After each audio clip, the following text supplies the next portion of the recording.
Mas tanto os militares quanto os bombeiros negam a história que se comentam na cidade. Não há impedimento para nós, como assessor de comunicação social, de transmitir a verdade. Pelo contrário, até interesse nosso em transmitir a verdade, elucidar esse caso. Razão pela qual eu estou aproveitando essa oportunidade para elucidar esse caso.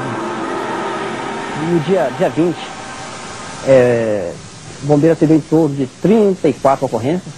Na parte da manhã nós fizemos algumas vistorias de prevenção, atividade preventiva por parte do bombeiro. E à tarde nós tivemos um temporal e que aumentou o índice de ocorrência. Foi destelhamento de casa, queda de árvores, então teve uma ação mais forte do bombeiro nesse dia, devido ao fato da chuva. Sobre o fato do Corpo Bombeiro ter atendido alguma ocorrência relativa a extraterrestre, nós não atendemos. Todos aqui têm medo de corte marcial e de prisão administrativa. Hoje eles são muito mais simpáticos do que eram antigamente, porque perceberam que a estratégia estava errada. Hoje é mais fácil negar com um sorriso no rosto do que com uma cara de gente brava. Estão faltando com a verdade, estão amplamente envolvidos na captura de seres extraterrestres na cidade de Varginha. O acontecimento que se deu em Varginha, e que pela primeira vez, pelo menos ao que se saiba, houve captura de duas criaturas, ao menos em princípio vivas, é algo realmente inédito. Outro incidente que alertou os ufólogos foi a morte repentina de um membro da Polícia Militar, que supostamente participou da captura dos extraterrestres, no dia 20 de janeiro de 1996. Sua irmã Maria Antônia Tavares disse que Marco Eli Xerezi saiu para uma missão importante e que dali a poucos dias morreu. Meu irmão trabalhava na polícia, era um P2 e trabalhava também no táxi, era motorista de táxi nas horas vagas.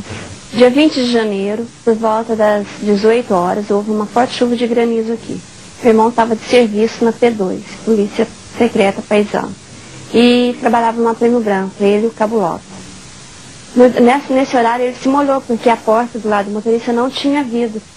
Ele foi na casa da minha mãe por volta das 7 horas para trocar de roupa, por causa da chuva. E falou para minha mãe que estava numa missão muito importante. E a gente perguntou para ele o que tinha acontecido. Ele falou para nós assim que isso ainda ia dar muito pano pelas mangas. É que ele não podia comentar sobre o assunto. Só que dia 7 de fevereiro, ele apareceu um cabelo inflamado na axila esquerda. Ele foi no médico quartel, o médico fez uma cirurgia e ele, no dia 10, ele foi para o hospital. No dia 15, ele faleceu por volta de meio-dia e 15, de 11h45, ele faleceu. E aí começou toda a série de investigação. O policial Marco Eli Xerezi, por acaso, era o melhor P2 ao serviço de inteligência da polícia. Esteve envolvido na segunda captura e veio a falecer depois por motivo de infecção generalizada causada por substância tóxica em sua corrente sanguínea. Não conseguiram identificar o que era essa substância tóxica. Meu irmão, antes de falecer, ele falou para mim o seguinte, que o extraterrestre na cidade, o caso era verdade, certo? E que realmente tinha acontecido.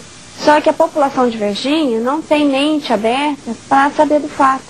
Por isso que eles não assumem o fato dentro da cidade. O soldado que morreu, que muita gente fala que foi em virtude de contato com o ET,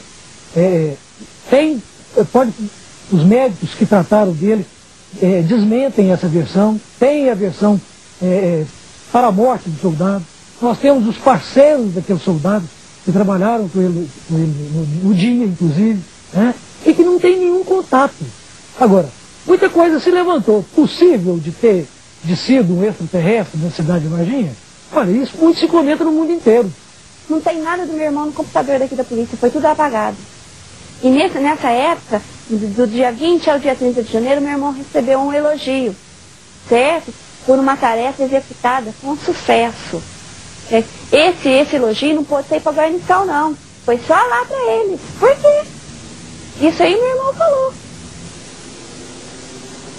Alguns meses depois, Em abril daquele mesmo ano, a senhora Terezinha, de 64 anos, viu uma criatura estranha durante uma festa que aconteceu no zoológico de Varginha. Ela tinha os olhos vermelhos e a boca rasgada, estava de capacete, porque de lado, assim dos lados, brilhava.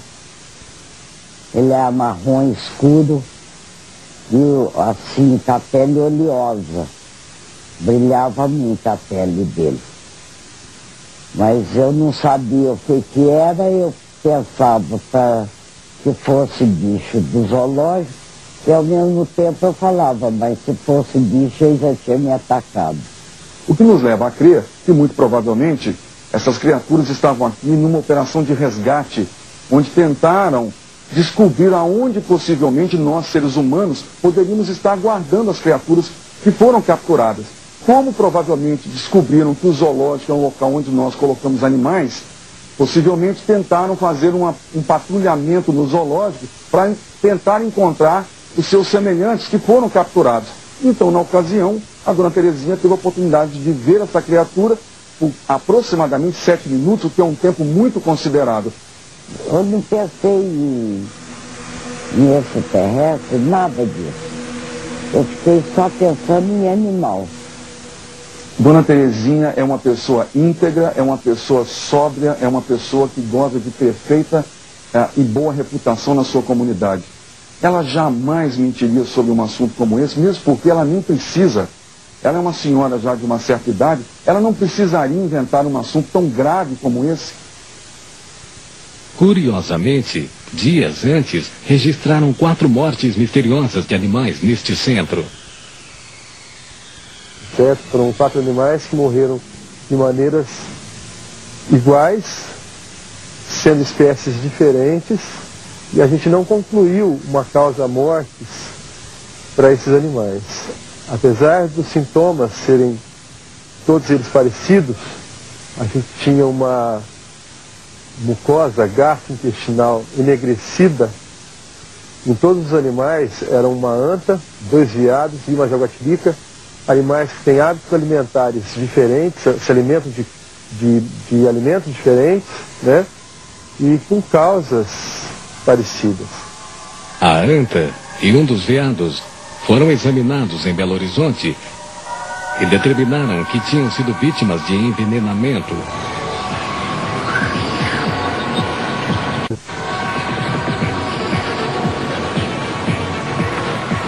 Varginha, o Roswell brasileiro. No dia 29 de abril de 1996, Luísa da Silva, mãe de Liliane e Valquíria, recebeu a misteriosa visita de 4 homens vestidos de preto, que não se identificaram, e ofereceram a ela uma grande soma em dinheiro se as meninas negassem a história do extraterrestre. Me lembro que foi às 10 horas da noite. A gente já estava preparando para dormir, porque todo mundo acorda às 6 horas. Nisso abre o portão e vim entrando. 4 homens. Eu abri a porta porque achei que fosse o Pacatini e o Birajara, os primeiros que vieram aqui na minha casa. Aí, como a gente sempre recebeu eles bem, por isso que eu abri a porta. Isso que eu abri a porta da sala e já foram entrando. Para mim, foi uma invasão. E falou para mim, tranca seu portão que a gente tem que falar com a senhora e as garotas em particular. Aí eu falei, entra, né? Fiquei até assustada com aquilo. Aí eles falaram para mim que 2 deles anotavam tudo que a gente falava, que eu e as minhas filhas falavam. E 2 ficavam mudos, não conversou de jeito nenhum.